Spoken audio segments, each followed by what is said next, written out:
هذا زياد أكثر شخص يحب الرز البخاري بالعالم. كان اليوم جمعة، قرينا سورة الكهف وصلينا وطلعنا. رحنا المختبر يابا. زياد منتظر البخاري مالته. جدر خلينا شوية هواية زيت زيتون.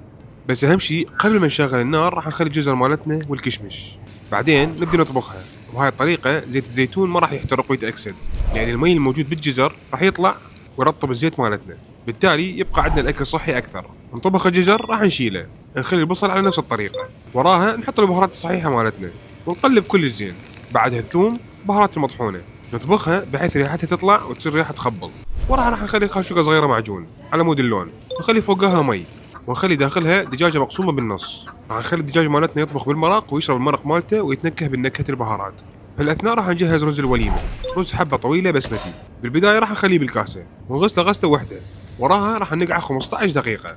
بهالأثناء النشويات راح تذوب بالمي والرز مالتنا راح ينقع. راح نشيك على الدجاج مالتنا يكون مطبوخ تمام، راح نشيله. هسه راح نصفي المرق مالتنا من كل المكونات لأن النكهة صارت بالمي. نرجع رز الوليمة نغسله غسلة وحدة، المي راح يصير عندنا شفاف وبدون أي نشويات.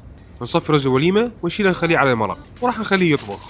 الدجاج راح نعطيه وجهه على الفحم بحيث يتحمص ويتدخن شوية. بسم الله نفتح الرز مالتنا، نخلي فوقها الجزر والكشمش. بنص الوصفة دعاء ما تبطل سوالفها، تريد لها ليكويد نيتروجين. نبعد الجزر عن الرز مالتنا ونغرف الرز ونخليه بالصحن. نخلي فوقها جزر ونداري زياد بنص دجاجة، شوية ملاعيب العيد فوقاها. رز بخاري برز الوليمة صار جاهز. خلي نشوف رأي زياد شي يقول.